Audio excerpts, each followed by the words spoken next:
Incubation Center. Interactive sessions. Nikkei++ grade university.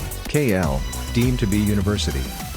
Investments చేసేవాళ్ళు గోల్డ్లో invest చేయొచ్చా, ప్రాపర్టీలో ఇన్వెస్ట్ చేయాలా, లేదా స్టాక్ మార్కెట్స్ అని ఇప్పుడు కొత్తగా చాలా యాప్స్ వచ్చేసాయి, చాలామంది వీటిని ప్రమోట్ చేస్తున్నారు స్టాక్ మార్కెట్స్ని కూడా. సో యాక్చువల్గా ఇన్వెస్ట్మెంట్స్ అనేవి ఎన్ని రకాలు ఉంటాయి, ఎందులో ఇన్వెస్ట్ చేస్తే మంచిది? నీ దగ్గర ఎంత డబ్బులు ఉన్నాయమ్మా? ఎంత సేవ్ చేసావు లాస్ట్ 2-3 ఇయర్స్? ప్రస్తుతానికి అయితే సేవ్ చేసింది ఏమీ లేదు సార్.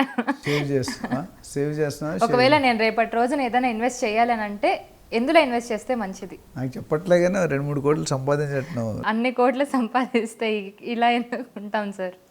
ఇన్వెస్ట్మెంట్ అనేది ఒక 4-5 రకాలు ఉంటుందమ్మా. నెంబర్ 1 ఏంటంటే మన ఓన్ యూసేజ్, అంటే మనం డబ్బులు పెట్టి కొనుక్కొని ఉండడానికి కావాలి. ఇప్పుడు రేపు పొద్దుట మీకే పెళ్ళి అయింది, హస్బెండ్ వచ్చాక you require a professional husband, Bengaluru లేకపోతే ఢిల్లీ లేకపోతే ఎక్కడో ఉంటారు, మీకు ఉండడానికి ఇల్లు కావాలి కదా. అంటే మన ఓన్ పర్పస్. అక్కడ రిటర్న్స్ ఎక్స్పెక్ట్ చేయకూడదు, ఎందుకంటే మీరు ఉండడానికి కావాలి.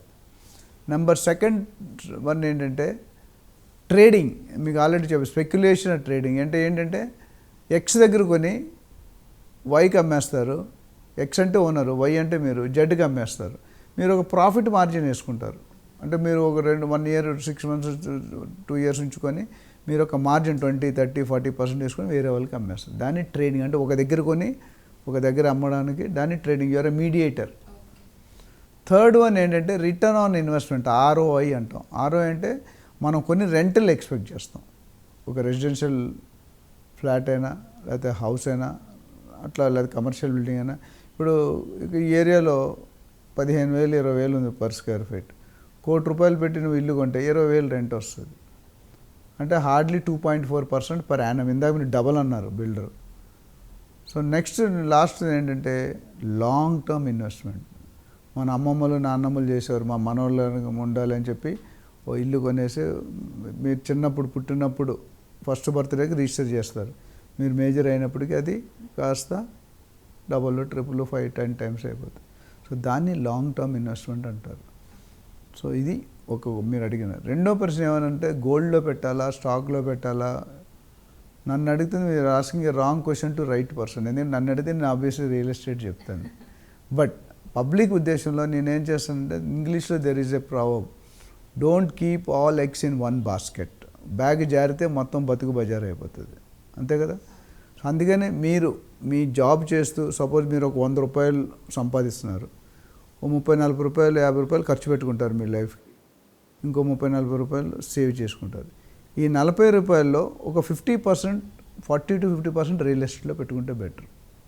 ఒక 20% గోల్డ్లో పెడితే బెటర్. ఒక 10% షేర్స్లో పెడితే బెటర్. ఒక 10% మ్యూచువల్ ఫండ్స్. అట్లా స్ప్లిట్ చేసుకుంటే రిస్క్ అనేది డిస్ట్రిబ్యూట్ అవుతుంది. సో నేను అలా చేశాను. నేను ఎక్కడైతే రియల్ ఎస్టేట్లో ఇన్వెస్ట్ చేశానో అక్కడ నాకు గోల్డ్ మైన్ కనిపించింది. కానీ రియల్ ఎస్టేట్ సెలెక్ట్ చేసుకున్నప్పుడు మీరు సరిగ్గా సెలెక్ట్ చేసుకోకుండా లీగల్ ఇల్లీగల్ అంటే డాక్యుమెంట్ క్లారిటీ లేకుండా, టైటిల్ క్లారిటీ లేకుండా కొంటే మాత్రం నా గరక you will be on the road very shortly. So నేను చెప్పినట్టు అన్ని ఇన్వెస్ట్మెంట్ మంచి. స్టాక్ మార్కెట్ అనేది ఒక మాఫియా, గోల్డ్ మార్కెట్ అనేది ఒక మాఫియా, రియల్ ఎస్టేట్ అనేది ఒక మాఫియా. ఎందుకంటే this is controlled by group of people. ఆ గ్రూప్ ఆఫ్ పీపుల్ మీకు నాకు తెలియదు. ఓకే సార్, నాది ఇంకొక ప్రశ్న. సో ఇందాక మీరు అన్న రియల్ ఎస్టేట్ కూడా మంచి ఇన్వెస్ట్మెంట్, రియల్ ఎస్టేటే ఇన్వెస్ట్మెంట్, మంచి ఇన్వెస్ట్మెంట్ యాక్చువల్లీ. కాకపోతే ఇప్పుడు మాకు కూడా ఏదైనా మంచి ప్రాపర్టీ కొనాలని అనిపిస్తుంది, బట్ వేలల్లో జీతం సంపాదించే వాళ్ళు రియల్ ఎస్టేట్లో ఏ విధంగా వాళ్ళు ఇన్వెస్ట్ చేయొచ్చు? అంటే రియల్ ఎస్టేట్ అనేది లాంగ్ టర్మ్ అమ్మా. చాలామంది చెప్పాను, real estate is not like PT Usha, 100 meter dash కాదు. It is a marathon. Marathon అంటే లాంగ్ డ్రైవ్. మనం అవుటింగ్ వెళ్తాం కదా, లాంగ్ డ్రైవ్. రియల్ ఎస్టేట్లో ఎన్ని సంవత్సరాలు హోల్డ్ చేస్తే అన్ని రెట్లు పెరుగుతుంది. నీకు ఉదాహరణ చెప్తాను. నేను వైజాగ్లో చదువుకునేటప్పుడు 1977లో ₹12 గజం కొన్నాం. ఎంత? ₹12. 1977. అప్పుడు మీ అమ్మ కూడా పుట్టలేదు ఉండదు, మీరే పుట్టలేదు, మీ అమ్మ కూడా పుట్టి ఉండరు. 1977. నో, 1977. ₹12, ₹80,000.